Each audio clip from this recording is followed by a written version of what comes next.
Hey everyone, welcome back to this channel. आज हम लोग पढ़ने वाले हैं पार्टनरशिप बिजनेस के बारे में। इससे पहले मैंने चैप्टर नंबर 2 पे ऑलरेडी 2 वीडियोस बनाई हैं जिसमें हमने डिस्कस किया था सोल प्रोप्राइटरशिप बिजनेस के बारे में और जॉइंट हिंदू फैमिली बिजनेस के बारे में। तो अभी तक अगर आप लोगों ने वो वीडियो नहीं देखी है तो वो देख लो और उनके लिंक्स मैंने डिस्क्रिप्शन में भी दे दिए। तो चलो फिर आज का टॉपिक हम लोग जल्दी से स्टार्ट करते हैं। देखो, एक एग्जाम्पल के थ्रू समझते हैं कि सोल प्रोप्राइटरशिप बिजनेस में एक अकेला ओनर पूरे बिजनेस को मैनेज करता था और वो बहुत प्रॉब्लमेटिक हो जाता था। क्योंकि सपोज उस ओनर का नाम है मिस्टर टॉमी। आपको साइड में देख रहे होंगे मिस्टर टॉमी काफ़ी परेशान है। क्योंकि वो अकेले बिजनेस कर रहे हैं, उनके पास पैसा भी लिमिटेड है, उनके पास स्किल्स भी लिमिटेड है, सारी डिसीजन मेकिंग उन्हें अकेले करनी है, लाइबिलिटी भी अनलिमिटेड है और अगर कोई लॉस होगा तो उन्हें अकेले ही बियर करना पड़ेगा। तो वो बहुत परेशान है, बिजनेस ग्रो ही नहीं कर पा रहा। तो उनके दिमाग में एक आइडिया आया कि अब मैं अकेले बिजनेस कब तक करूंगा, मैं अपने फ्रेंड को फोन करता हूं। तो उन्होंने फोन किया अपने फ्रेंड मिस्टर शेरू को, ठीक है, और उससे बोला कि क्या तुम मेरे साथ बिजनेस करना चाहोगे। तो मिस्टर शेरू ने बोला करते हैं, मजा आएगा, मिलके बिजनेस करेंगे। अब सोचो कि जब मिस्टर शेरू बिजनेस करने आएंगे तो खाली हाथ तो नहीं आएंगे, अपने साथ पैसा भी लेके आएंगे, उनके पास स्किल्स भी होंगी, मिलकर डिसीजन मेकिंग होगी। जो लॉस पहले मिस्टर टॉमी अकेले बियर कर रहे थे, अब वो दोनों आपस में शेयर करके चलेंगे। इसी टाइप के बिजनेस को कहते हैं हम लोग पार्टनरशिप बिजनेस।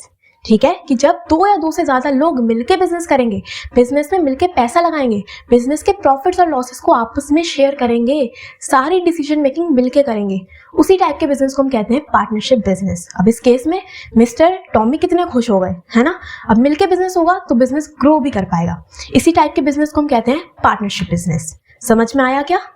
तो अब मैंने आपको एक बेसिक ओवरव्यू तो दे दिया कि पार्टनरशिप होता क्या है, बट क्या इसके लिए कोई एक्ट बना है जिसके अकॉर्डिंगली सारा काम होता हो? तो जी हाँ, इसके लिए एक एक्ट है जो कि 1932 में आया था, द इंडियन पार्टनरशिप एक्ट, जिसके अकॉर्डिंगली ही इस पूरे पार्टनरशिप बिजनेस को मैनेज किया जाता है। ठीक है, एक्ट याद रखना है, इंडियन पार्टनरशिप एक्ट 1932। अब मैंने आपको बता दिया कि ठीक है पार्टनरशिप होता क्या है, एक एग्जाम्पल लेके हमने समझा, बट इस एक्ट के अकॉर्डिंगली क्या डेफिनेशन दी गई है उसे समझते हैं। क्या लिखा है? It is the relation between 2 और मोर पर्सन्स, मतलब कि एक रिलेशन है किसके बीच में, 2 या 2 से ज्यादा लोगों के बीच में, who have agreed to share the profits of the business, जिन्होंने आपस में मिलकर एक अग्रीमेंट किया है, अग्री किया है कि बिजनेस के जितने भी प्रॉफिट्स होंगे, जितने भी लॉसेस होंगे, उन्हें आपस में शेयर करेंगे। Business carried on by all और any of them acting for all. इसका मतलब क्या है समझो। Business carried on by all का मतलब क्या है कि सपोज एक बिजनेस है, पार्टनरशिप बिजनेस है और उसमें 3 पार्टनर्स हैं, ए, बी और सी।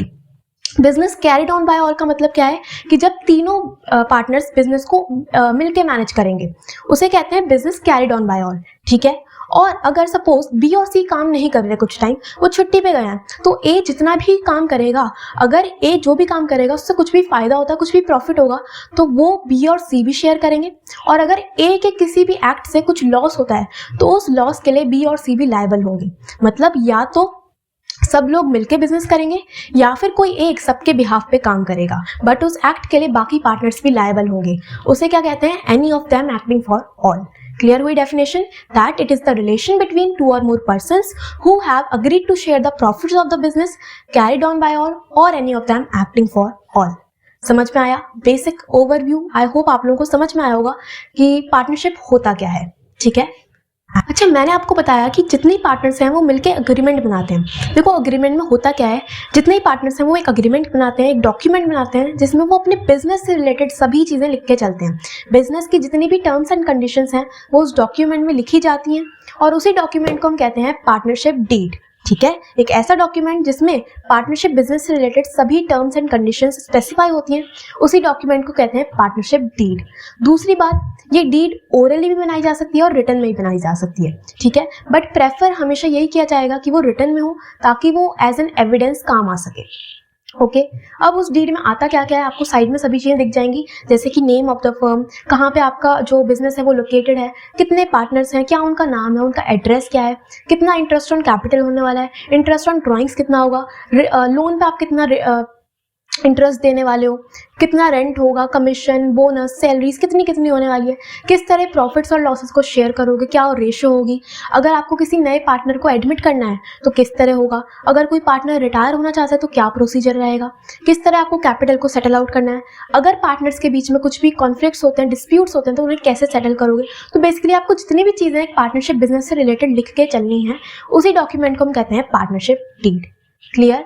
बहुत सिंपल सा टॉपिक है एंड आई होप आप लोगों को अच्छे से समझ में आया होगा। Now let's discuss the features of partnership. First feature आता है फॉर्मेशन। फॉर्मेशन आपको पता है कि जो हमारा एक्ट है, द इंडियन पार्टनरशिप एक्ट 1932, उसके अकॉर्डिंगली सारी चीज़ें मैनेज होगी एक पार्टनरशिप बिजनेस में। दूसरी बात, आपका बिजनेस जो पार्टनरशिप आपने फॉर्म किया वो लॉफुल होनी चाहिए, और अगर आप पार्टनरशिप फॉर्म कर रहे हो तो उसके पीछे आपका मकसद, आपका मोटिव बिजनेस करना होना चाहिए। मतलब ऐसा नहीं होना चाहिए कि आपका जो मोटिव था वो था सोशल वेलफेयर, समाज सेवा करना, तो उसके लिए आप पार्टनरशिप फॉर्म नहीं कर सकते। अगर आपका मकसद बिजनेस करना है तो उसके लिए आप पार्टनरशिप फॉर्म कर सकते हो। ठीक है। दूसरा है हमारे पास लायबिलिटी। तो लायबिलिटी की अगर बात करें तो जितनी पार्टनर्स हैं उनकी लायबिलिटी अनलिमिटेड होती है। अब अनलिमिटेड लायबिलिटी का मतलब क्या है कि अगर कोई भी आपने डेट ले रखा है, आपकी कोई भी आउटसाइड लायबिलिटी है और आपके बिजनेस के एसेट सफिशिएंट नहीं है उस डेट को पे करने के लिए, तो जो पार्टनर्स हैं उनकी पर्सनल प्रॉपर्टी भी सेल ऑफ करके उस डेट की पेमेंट करनी पड़ेगी। तो यानी कि पार्टनर्स की लायबिलिटी अनलिमिटेड होगी। ठीक है। नेक्स्ट है रिस्क बियरिंग। रिस्क बियरिंग बहुत सिंपल बताया मैंने डेफिनेशन में कि अगर कुछ भी लॉस होता है फर्म को तो वो जितने ही पार्टनर्स हैं उसे मिलकर आपस में शेयर करेंगे, प्रॉफिट्स को भी मिलकर शेयर करेंगे, और जितना भी लॉस होगा, जितना भी रिस्क होगा, उसको सभी पार्टनर्स अपनी रेशो में जैसे भी उन्होंने डिसाइड किया है उसके अकॉर्डिंगली शेयर करेंगे। ठीक है। नेक्स्ट है डिसीजन मेकिंग एंड कंट्रोल। इसका मतलब अब जहाँ पे सोल प्रोप्राइटरशिप के केस में एक अकेला ओनर सारी डिसीजन मेकिंग कर रहा था, बट जब मिलके पार्टनर्स बिजनेस करेंगे, जब 2 या 2 से ज़्यादा लोग मिलके बिजनेस करेंगे तो डिसीजन मेकिंग भी मिलके की जाएगी, बिजनेस पे कंट्रोल भी सभी पार्टनर्स का रहेगा। ठीक है। नेक्स्ट है कॉन्टिन्यूटी। कॉन्टिन्यूटी का मतलब कि अगर किसी पार्टनर की डेथ हो जाती है या फिर वो इंसेन हो जाता है या कुछ भी प्रॉब्लम आती है उस पार्टनर के साथ और वो काम नहीं कर पाता है, तो उस केस में बिजनेस बंद भी हो सकता है। कि सपोज एक दो पार्टनर्स थे, सपोज 2 पार्टनर्स थे बिजनेस में और एक पार्टनर की डेथ हो जाती है, तो अब अकेला एक पार्टनर तो पार्टनरशिप बिजनेस को कंटिन्यू नहीं कर पाएगा, तो बिजनेस बंद ही हो जाएगा। लेकिन अगर आप चाहते हो कि बिजनेस को कंटिन्यू करना है तो आप एक नया अग्रीमेंट बना के बिजनेस को आगे चला सकते हो। मतलब अगर सपोज 4 पार्टनर्स थे A B C D और D की डेथ हो जाती है, तो उस केस में अगर बाकी के पार्टनर्स ये चाहते हैं कि हम बिजनेस को कंटिन्यू करें तो वो कर सकते हैं। उसके लिए उन्हें पहले नया डॉक्यूमेंट, नया अग्रीमेंट बनाना पड़ेगा। ठीक है। तो बिजनेस कंटिन्यू कर भी सकते हो, नहीं भी कर सकते, ये डिपेंड करता है पार्टनर्स के ऊपर। क्लियर? नेक्स्ट है number of partners. Very important कि कितने पार्टनर्स चाहिए होंगे एक पार्टनरशिप बिजनेस को फॉर्म करने के लिए। तो मिनिमम 2 पार्टनर्स आर रिक्वायर्ड कि आप पार्टनरशिप फॉर्म करो, और मैक्सिमम लिमिट जो कि है वो है 50। मैक्सिमम पार्टनर्स हो सकते हैं 50, और ये लिमिट सेट की गई है कंपनीज एक्ट 2013 के अकॉर्डिंगली। मैक्सिमम लिमिट किसने सेट की है? कंपनीज एक्ट 2013 ने। पार्टनरशिप एक्ट ने कोई भी लिमिट प्रिस्क्राइब नहीं की थी। तो मिनिमम पार्टनर्स होने चाहिए 2 और maximum partners should be 50। Okay. Next is mutual agency. इसका मतलब क्या है? म्यूचुअल एजेंसी का मतलब हमने डेफिनेशन में ऑलरेडी समझ लिया, that is business carried on by all और any of them acting for all.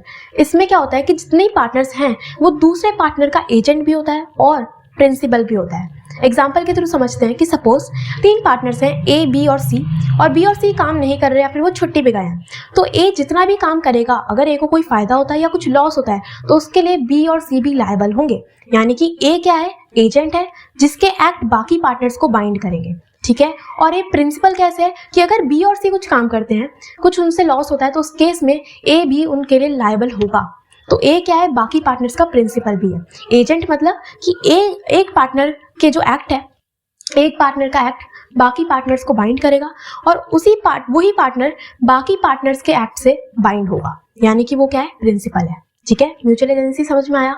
तो ये थे इसके सिंपल पॉइंट्स फीचर्स के, एंड आई होप आप लोगों को सभी चीजें अच्छे समझ में आई होंगी। अब बढ़ते हैं इसके मेरिट्स की तरफ। फर्स्ट पॉइंट है ease of formation and closure. इसका मतलब कि अगर आपको पार्टनरशिप फॉर्म करनी है तो बहुत इजीली आप फॉर्म कर सकते हो। बस आपको इंडियन पार्टनरशिप एक्ट के प्रोविजंस को फॉलो करना है और एक अग्रीमेंट बनाना है पार्टनर्स को मिलके, और उसके अकॉर्डिंगली सारा काम हो जाएगा। और अगर फॉर्म बंद करनी है तो वो भी बहुत इजीली कर सकते हो। दूसरी बात, अगर रजिस्ट्रेशन की बात करें तो रजिस्ट्रेशन करवाना कंपल्सरी नहीं है, बट अगर आप रजिस्ट्रेशन नहीं करवाते हो तो उसके कॉन्सिक्वेंसेस भी होते हैं जो हम आगे चैप्टर में पढ़ने वाले हैं। ठीक है। Next is balance decision making. अब जब एक ओनर सोल प्रोप्राइटर अकेले बिजनेस करता था तो सारी डिसीजन मेकिंग वो अकेले करता था, उसके पास बहुत ज़्यादा बर्डन हो जाता था। बट जब मिलके पार्टनर्स, 2 या 2 से ज़्यादा लोग मिलकर डिसीजन मेकिंग करेंगे तो बहुत अच्छे से डिसीजंस लिए जाएंगे, बैलेंस्ड वे में डिसीजन मेकिंग हो पाएगी। तो ये अगेन इसका एक मेरिट बन जाता है, ठीक है। Next is more funds. अब इसे कंपेयर करो एसपी बिजनेस से। जब एक अकेला ओनर बिजनेस करता था तो वो पैसा भी अकेले लगाता था, तो उसके पास रिसोर्सेज लिमिटेड थी।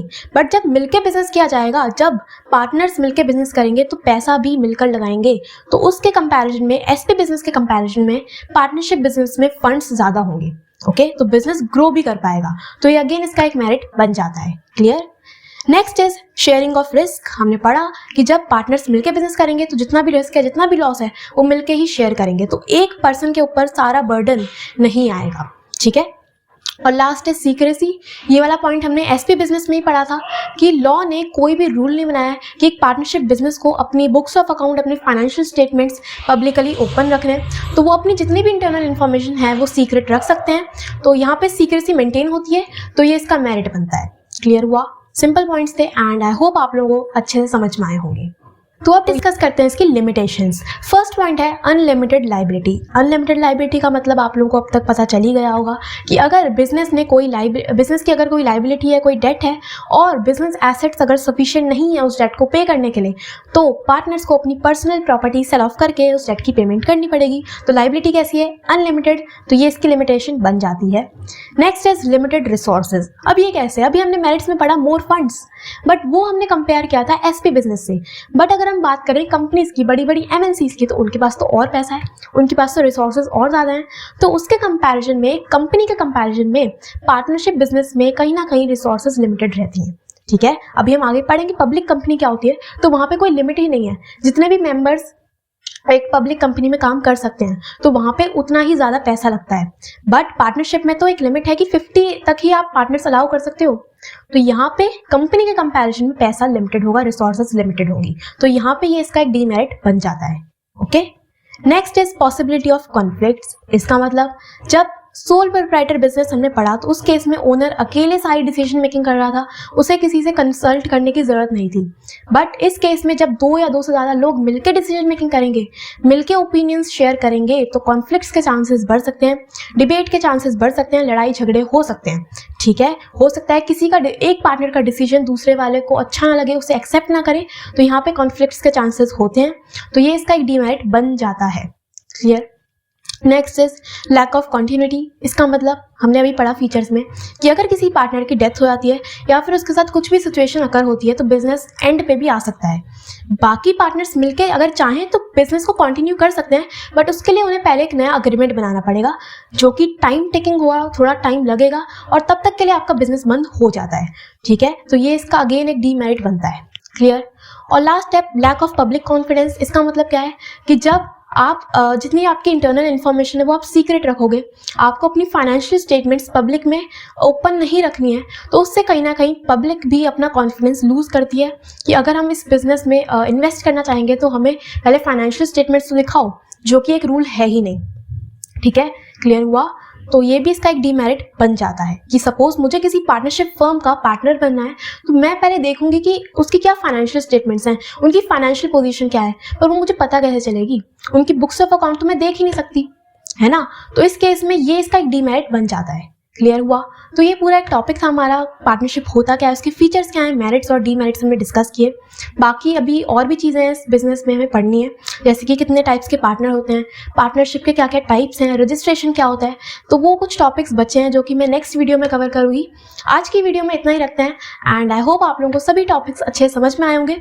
वीडियो अगर अच्छी लगे तो लाइक ज़रूर कर देना और कॉमेंट सेक्शन में बताना कि कैसा आप लोगों को अच्छा लग रहा है कॉन्टेंट या नहीं। तो बस आज के लिए इतना ही। Stay happy, stay connected. Thank you so much.